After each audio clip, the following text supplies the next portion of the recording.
রাতে ঘুমের ওষুধ না খেলে ভালো ঘুম হয় না। এই জন্য মেডিসিন নিতে নিতে যারা নিজের শরীরকে শেষ করে দিচ্ছেন তাদের জন্য আজকের ভিডিও।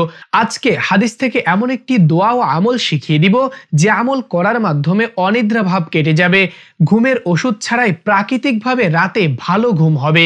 ইতিপূর্বে এই দোয়া আমি অনেক মানুষকে দিয়েছি, তারা পরবর্তীতে জানিয়েছে হুজুর আসলেই দোয়া খুবই কার্যকর। সুপ্রিয় দর্শক, ধৈর্য ধরে ভিডিও সম্পূর্ণ দেখবেন। সুপ্রিয় দর্শক, এই আমলটি করার পূর্বে আমাদেরকে কয়েকটি বিষয় খেয়াল রাখতে হবে।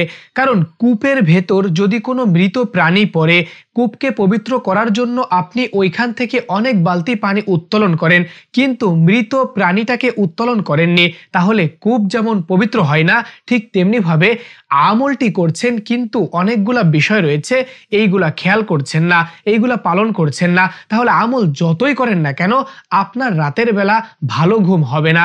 এই জন্য এই বিষয়গুলা খেয়াল করা আগে জরুরি। 1 নাম্বার, চা, কফি, ধূমপান এইগুলার অভ্যাস যদি আপনার থেকে থাকে তাহলে সন্ধ্যার পূর্বে এইগুলা সমাপ্ত করবেন, সন্ধ্যার পরে কিন্তু এইগুলা পান চলবে না। 2 নাম্বার, অনেকেই চার দেয়ালের ভেতর নিজেকে সারা দিন আবদ্ধ রাখে, গেমস খেলে বা ইত্যাদির মাধ্যমে সময় কাটায়। এই জন্য আসলে মস্তিষ্ক আপনার দিন ও রাতের তফাৎ বুঝতে পারে না। ঘরের পরিবেশে থাকা এই সমস্ত মানুষের জন্য উচিত হচ্ছে দিনের বেলা সূর্যের আলোতে যাওয়া, মস্তিষ্ককে বোঝানো এটা হচ্ছে দিন, এটা হচ্ছে রাত। মস্তিষ্ক রাত দিনের তফাৎ ধরতে পারবে, এই জন্য রাতের বেলা ভালো ঘুম হবে। তাহলে 2 নাম্বার হচ্ছে দিনের বেলা একটু সূর্যের আলোতে হাঁটাহাঁটি করা। 3 নাম্বার, নিদ্রা বা ঘুমের জন্য ঠান্ডা স্থান নির্বাচন করুন, কারণ ঠান্ডা স্থান ঘুম আনায়নে সহায়ক হয়। 4 নাম্বার, আপনার যদি আর্থিক কোনো প্রবলেম না থাকে তাহলে রাতের বেলা 1 গ্লাস গরম দুধ পান করার চেষ্টা করবেন, 1 গ্লাস না হইলে আধা গ্লাস পান করার চেষ্টা করবেন এবং ওর ভেতর 3 বার আউযু বিল্লাহি মিনাশ শাইতানির রাজিম এটা পড়ে ফুঁক দিবেন। সুপ্রিয় দর্শক, আবারও বলছি, আউযু বিল্লাহি মিনাশ শাইতানির রাজিম এটা পড়ে ফুঁক দিবেন, এটা 3 বার পড়বেন। আর যদি গরম দুধ না পান তাহলে অন্ততপক্ষে একটু পানি, ঠান্ডা পানি নিয়ে এরপর আউযু বিল্লাহি মিনাশ শাইতানির রাজিম 3 বার পড়ে ফুঁক দিয়ে ওই পানি 3 নিঃশ্বাসে পান করবেন। 4 নাম্বার, রাতের খাবার 2.5 থেকে 3 ঘন্টা আগে শেষ করবেন। 5 নাম্বার, রাতে ঘুম আনায়নে বাধা সৃষ্টি করার অন্যতম মাধ্যম হচ্ছে মোবাইল ফোন। মোবাইল ফোনের আলো চোখের জন্য খুব ক্ষতিকর, এটা ঘুম আনায়নে বাধা সৃষ্টি করে। আপনারা দেখবেন একটা সময় কিন্তু রাতে ভালো নিদ্রা হয়েছে, ভালো ঘুম হয়েছে, যখনই আপনি একটু রাত করে মোবাইল ফোন ইউজ করছেন এরপর থেকে এই নিয়ামত কিন্তু আল্লাহ ছিনিয়ে নিয়েছেন। এখন মোবাইল ফোন না চাপলেও রাতে আর ঘুম হয় না। সুপ্রিয় দর্শক, এই জন্য চেষ্টা করা সন্ধ্যার একটু পরেই মোবাইল ফোন থেকে সম্পূর্ণ নিজেকে পৃথক রাখা। এখন আপনি বলবেন আমি তো ঘুমাতে যাওয়ার 3 ঘন্টা আগে খাবার গ্রহণ করেছি, এই 3 ঘন্টা কি করব? এই 3 ঘন্টায় 2টা কাজ করতে পারেন। নাম্বার 1 যেটা করবেন সেটা হলো কুরআন তেলাওয়াত চালিয়ে দিয়ে নীরবে শুনবেন, শুনতে শুনতেই ইনশাআল্লাহ ঘুম চলে আসবে। আর কোন সূরা শুনবেন? সূরা বাকারা। সূরা বাকারা তেলাওয়াত চালিয়ে দিয়ে ইউটিউবে পাবেন, সূরা বাকারার তেলাওয়াত চালিয়ে দিয়ে চুপ করে শুনবেন। আর 2 নাম্বার যে কাজটি করতে পারেন, ভালো কোনো ইসলামিক গল্পমূলক বই আপনি পড়তে পারেন, বই পড়তে পড়তে দেখবেন আপনার ঘুম চলে আসছে। সুপ্রিয় দর্শক, এবার আমি আপনাদেরকে হাদিস উল্লেখ করে দোয়া শিখিয়ে দিব, এরপর আমি বলে দিব আমল কিভাবে করতে হবে। হাদিসটি তিরমিজি শরীফে উল্লেখ রয়েছে। বুরাইদা রাদিয়াল্লাহু তাআলা আনহু থেকে বর্ণিত, তিনি বলেন রাসূলুল্লাহ সাল্লাল্লাহু আলাইহি ওয়াসাল্লামের কাছে একবার খালিদ ইবনে ওয়ালিদ এসে অভিযোগ করলেন, ইয়া রাসূলুল্লাহ, আমার রাতের বেলা অনিদ্রা রোগে ভুগি, রাতের বেলা ভালো ঘুম হয় না। নবীজি শুনে বললেন, তুমি যখন শয্যা গ্রহণ করবে অর্থাৎ শয়নে যাবে তখন এই দোয়া পড়বে।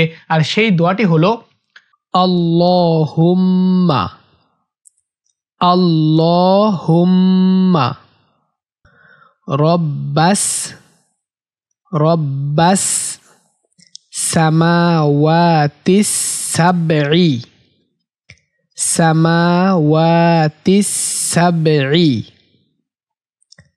রব্বাস সামাওয়াতিস সাবঈ ওয়ামা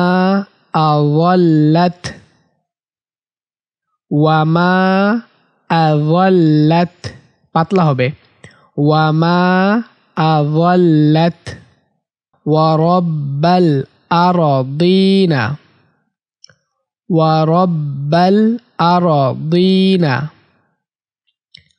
ওয়ামা আকাল্লাত ওয়ামা আকাল্লাত ওয়া রাব্বাশ শায়াতিনি ওয়া রাব্বাশ শায়াতিনি তিনি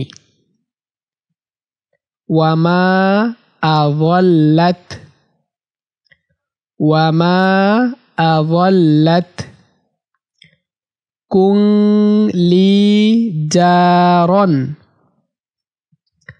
কুন লি জারন মিন শাররি খলকিকা মিন শাররি খলকিকা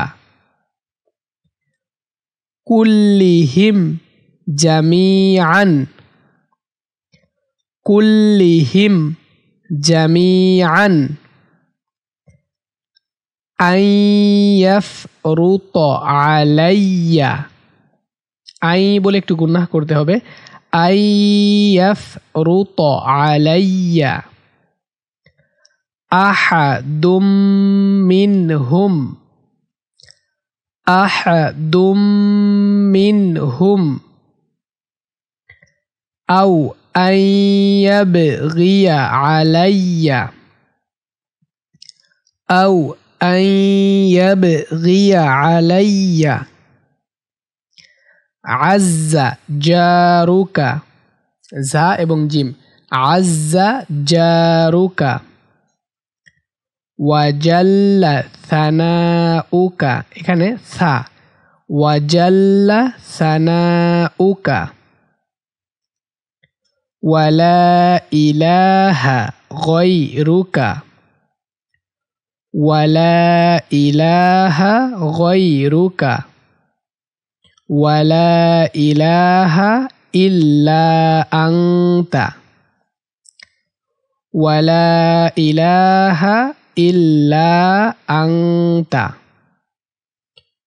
তো এতটুকুই হচ্ছে দোয়া। আমি সম্পূর্ণ দোয়াটুকু একবার বলছি। আল্লাহুম্মা রব্বাস সামাওয়াতিস সাবঈ ওয়া মা আযাল্লাত ওয়া রব্বাল আরদিনা ওয়া মা আকাল্লাত ওয়া রাব্বাশ শায়াতিনি ওয়া মা আযাল্লাত কুন লি জারাম মিন শাররি খলকিকা কুল্লিহিম জামিআন আইয়াফরুত আলাইয়া আহাদুম মিনহুম আও আইয়াবগিয়া আলাইয়া আজ্জা জারুকা ওয়াজাল্লা সানাউকা ওয়ালা ইলাহা গায়রুকা ওয়ালা ইলাহা ইল্লা আনতা। এই দোয়াটির অর্থ হচ্ছে, হে আল্লাহ, ৭ আসমানের প্রভু এবং যার উপর তা ছায়া বিস্তার করেছে, ৭ জমিনের প্রভু এবং যা কিছু তা উত্থাপন করেছে, আর শয়তানদের প্রতিপালক এবং এরা যাদের বিপদগামী করেছে, তুমি আমাকে তোমার সব সৃষ্টিকুলের অনিষ্টতা থেকে রক্ষার জন্য আশ্রয় হও, যাতে সেগুলোর কোনোটি আমার উপর বাড়াবাড়ি করতে না পারে অথবা আমার বিরুদ্ধে বিদ্রোহ করতে না পারে। সম্মানিত তোমার আশ্রয় প্রার্থী, সুমহান তোমার প্রশংসা, তুমি ছাড়া কোনো ইলাহ নেই, তুমি ব্যতীত কোনো মাবুদ নেই। আপনি যদি এই দোয়া মুখস্থ করতে নাও পারেন, কোনো সমস্যা নাই। যখন আপনি শয়নে যাবেন তখন আমার সাথে বলে বলে একবার এই দোয়া পড়বেন। এবার আসি আমল আপনি কিভাবে করবেন। এখন আমি যে কথাগুলো বলবো সবগুলাই গুরুত্বপূর্ণ। সুপ্রিয় দর্শক, ঘুমাতে যাওয়ার 30 মিনিট আগে থেকেই ঘুমের জন্য প্রস্তুতি গ্রহণ করতে হবে। 30 মিনিট আগে কমপক্ষে 10 মিনিট একটু এক্সারসাইজ মতো করতে হবে, কষ্টের কিছু কাজ করতে হবে।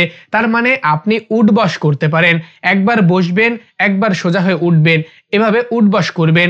অথবা আপনি অন্য যে কোনো এক্সারসাইজ করতে পারবেন যেটাতে একটু ঘাম ঘাম ভাব আসে, এইরকম 5 থেকে 10 মিনিট করবেন। এবার ওয়াশরুমে যাবেন, ক্লিয়ারভাবে ওয়াশরুম সেরে এসে অজু করবেন। অজু করে পাক পবিত্র অবস্থায় 2 রাকাত নফল নামাজ আদায় করতে হবে। খুবই খেয়াল করবেন, গুরুত্বপূর্ণ বিষয়। 2 রাকাত নফল নামাজ আদায় করবেন। নামাজ আদায়ের পরে 3 বার তাওবা পড়বেন। তাওবা কি? আস্তাগফিরুল্লাহ আস্তাগফিরুল্লাহ আস্তাগফিরুল্লাহ। এই দোয়াটা এভাবে 3 বার পড়বেন।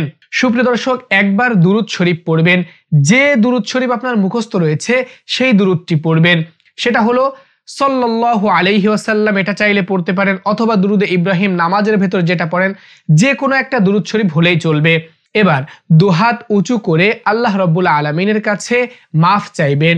আল্লাহ, আমি আমার নিদ্রা দূর করে দিয়েছিলাম, এখন আপনার কাছে আমি ক্ষমা প্রার্থী, আমার এই ভুল আপনি মাফ করে দেন, সংশোধন করে দেন।